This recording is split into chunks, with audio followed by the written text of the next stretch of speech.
Assalamualaikum warahmatullahi wabarakatuh. Alhamdulillahi rabbil alamin. Assalatu wassalamu ala asrafil anbiya wal mursalin Sayyidina Muhammadin wa ala alihi wa sahbihi ajma'in. Amma ba'du. Alhamdulillahi rabbil alamin.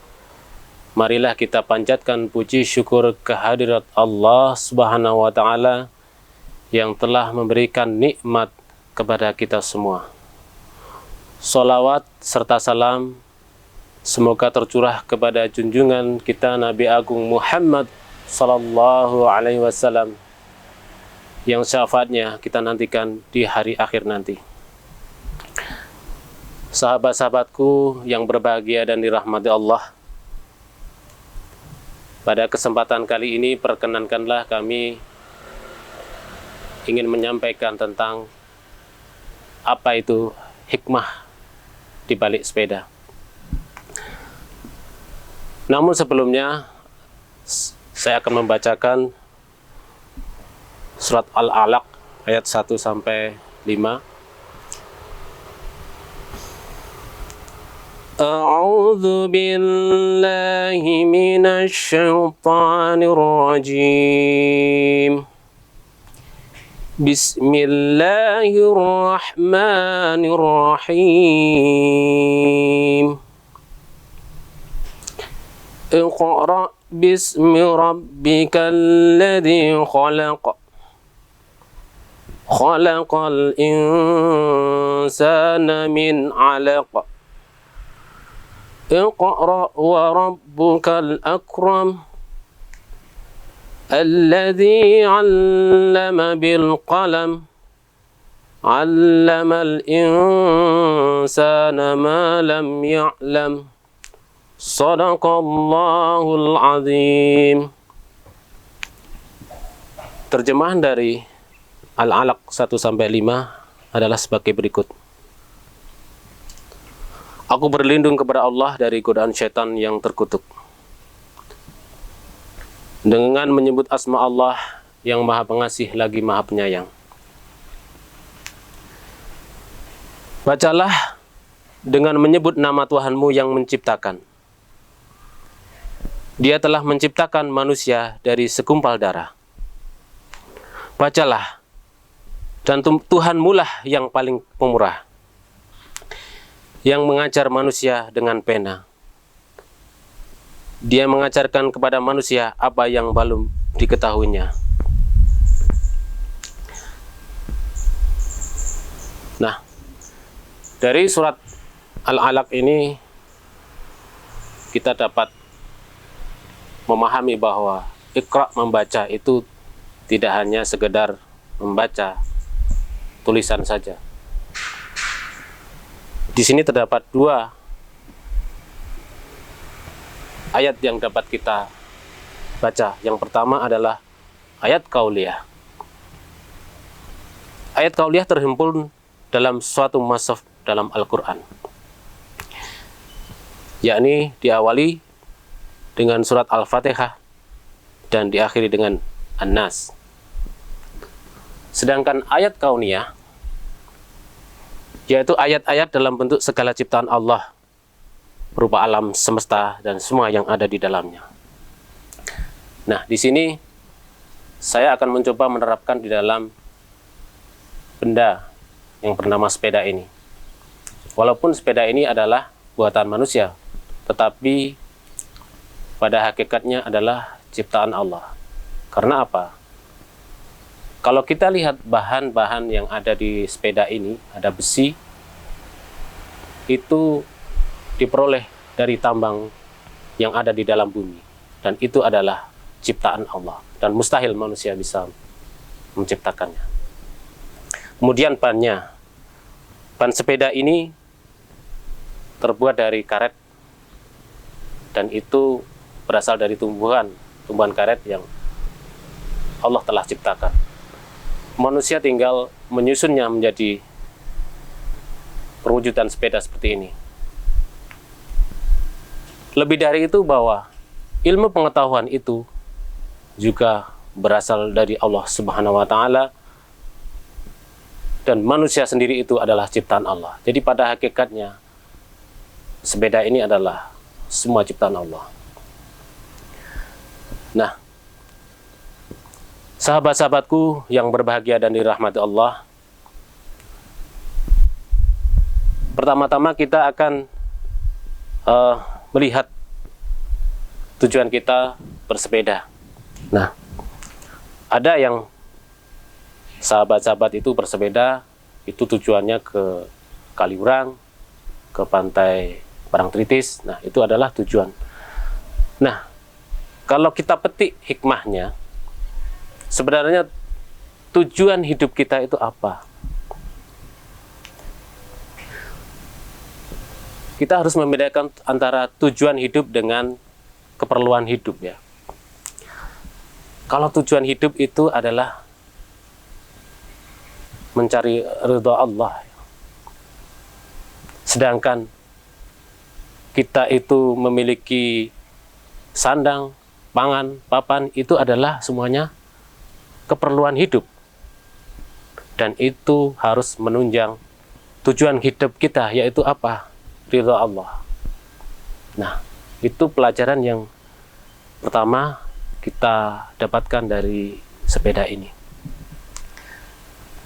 Selanjutnya, kalau sahabat-sahabatku semuanya itu pergi ke gerai sepeda atau toko sepeda, ada berbagai macam sepeda yang ditawarkan, mulai dari harga yang murah, sedang, dan mahal. Nah, kalau kita lihat saudara-saudara semuanya yang berbahagia, tentu di gerai sepeda itu bermacam-macam harga tadi, itu ada spesifikasi yang menjadikan sepeda itu berharga mahal ataukah murah. Nah, jadi kita introspeksi kepada diri kita masing-masing. Seberapa harga kita itu di hadapan Allah Subhanahu wa taala. Karena di dalam Quran surat Al-Hujurat ayat 13 disebutkan bahwa manusia yang paling mulia di sisi Allah adalah orang yang paling bertakwa.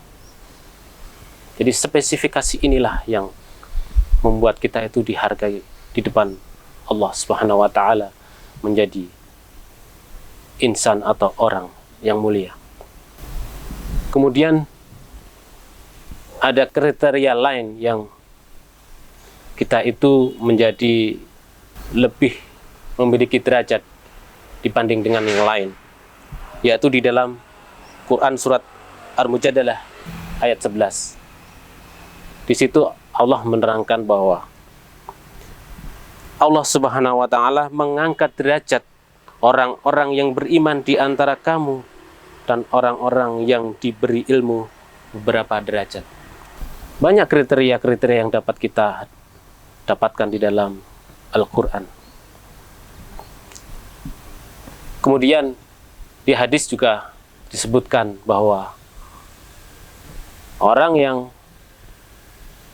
mulia itu banyak disebutkan karena amal-amalnya. Antara lain adalah orang yang memelihara atau mengasuh anak yatim. Nah, itu antara Rasul dan dia itu bagaikan jari tengah dan jari manis. Ya, jadi begitu dekatnya derajat kita apabila kita itu memuliakan anak yatim. Kemudian juga derajat mulia itu didapatkan para penghafal Al-Quran, juga beserta orang tuanya, karena orang tuanya itu nanti akan mendapatkan mahkota di akhirat nanti. Selanjutnya kita cari pelajaran yang lain dari sepeda ini, yaitu bahwa sepeda ini terdiri atas banyak sekali komponen atau underdeal. Ada stang, ada saddle, ada ban. Nah, masing-masing underdeal ini harus mendukung fungsi dari underdeal satu ke underdeal yang lain. Nah, hikmah apa yang dapat kita petik dari bagian-bagian sepeda ini. Seperti kita ketahui bahwa di dalam sebuah organisasi atau perusahaan, masing-masing orang atau masing-masing person itu mempunyai fungsi sendiri-sendiri. Tetapi masing-masing person ini harus saling mendukung dan bekerja sama dengan person yang lain agar visi dari perusahaan atau organisasi itu dapat berjalan dengan baik. Nah, itu pelajaran yang dapat kita petik dari bagian-bagian sepeda. Kalau kita lihat, walaupun sederhana ya, kita lihat bahwa itu ada dop ya, kecil tetapi perannya sangat penting di dalam sepeda ini. Seperti halnya di dalam sebuah perusahaan misalnya. Mohon maaf, ini misalnya tukang pembersih misalnya, atau cleaning service. Ini sebenarnya sederhana ya pekerjaan itu, tetapi kondisi saat ini yang masih pandemi itu sangat penting ya, terutama ketika membersihkan tempat-tempat sehingga karyawan itu dapat bekerja dengan nyaman dan juga terbebas dari penularan virus corona. Nah, itu ya, walaupun itu sederhana tetapi perannya sangat besar. Nah, itu adalah pelajaran berikutnya. Sahabat-sahabatku yang berbahagia dan dirahmati Allah, kita cari lagi bagian dari sepeda ini. Kita lihat ini ada roda ya. Nah, roda ini kan dapat berputar karena energi yang diinjakkan pada pedal. Energi ini dibutuhkan untuk menggerakkan sepeda ini cukup melelahkan apabila kita itu bersepeda yang dengan jarak jauh ya.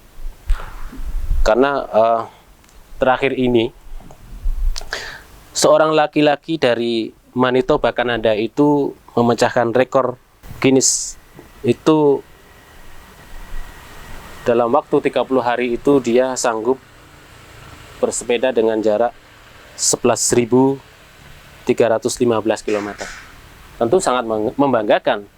Tetapi apabila kita lihat di sekitar kita, bahkan bumi yang kita pijak ini, yang mana bumi ini berotasi, itu berapa energi yang dibutuhkan.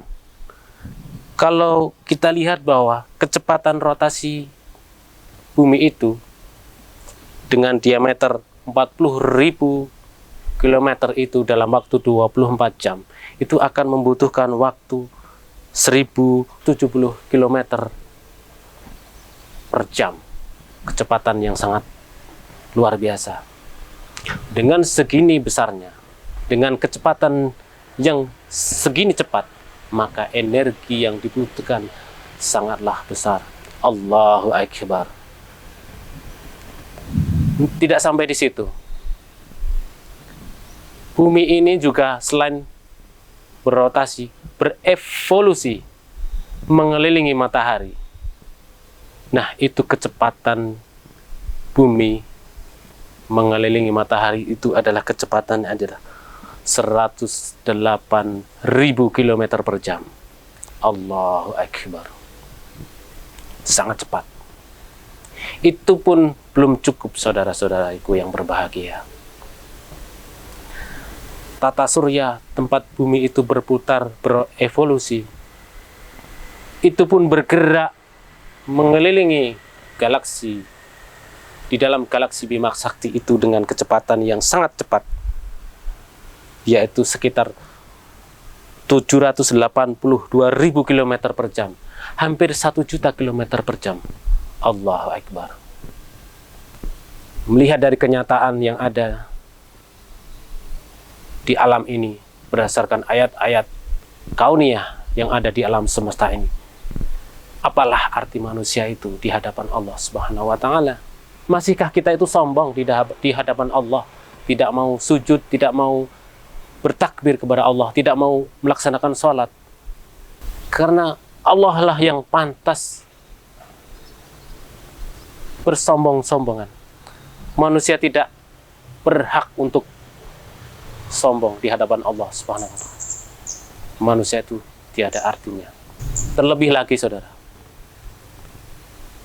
bumi yang kita pinjak itu, itu adalah kerak ya. Kalau kita lihat ya di sepeda ini, kerak itu hanya di permukaan itu, sedangkan bumi itu terdiri dari kerak bumi, kemudian selimut bumi, dan inti bumi. Nah, manusia itu hanya di permukaan itu. Betapa lemahnya manusia itu sebenarnya posisinya. Tidak ada kesempatan untuk sombong bagi manusia. Dapat kita bayangkan ketika isi bumi itu keluar, apa yang dapat dilakukan manusia? Mau lari kemana? Itu terjadi nanti di hari kiamat nanti, ketika gunung-gunung itu berterbangan bagaikan bulu-bulu yang dihempaskan. Allahu Akbar. Sahabat-sahabatku yang berbahagia dan dirahmati Allah, pada akhir pembahasan ini saya mengajak pada saudara-saudara di dalam berkendara terutama ya. Yang pertama adalah berdoa sebelum bepergian, kemudian juga doa sebelum naik kendaraan, kemudian berhati-hati di jalan, juga mentaati peraturan dan rambu-rambu lalu lintas. Selain itu ya, saudara-saudaraku, saya menyarankan bahwa di dalam perjalanan bersepeda atau berkendaraan yang lain, marilah hendaknya kita itu selalu berzikir ya, dengan lisan kita ya, walaupun tidak keras tapi dengan sir ya. Itu misalnya dengan bacaan apalah yang saudara-saudaraku yang berbahagia itu yang paling disukai. Demikianlah pembahasan yang sedikit ini. Banyak kekurangan saya mohon maaf. Billahi taufiq wal hidayah. Wassalamualaikum warahmatullahi wabarakatuh.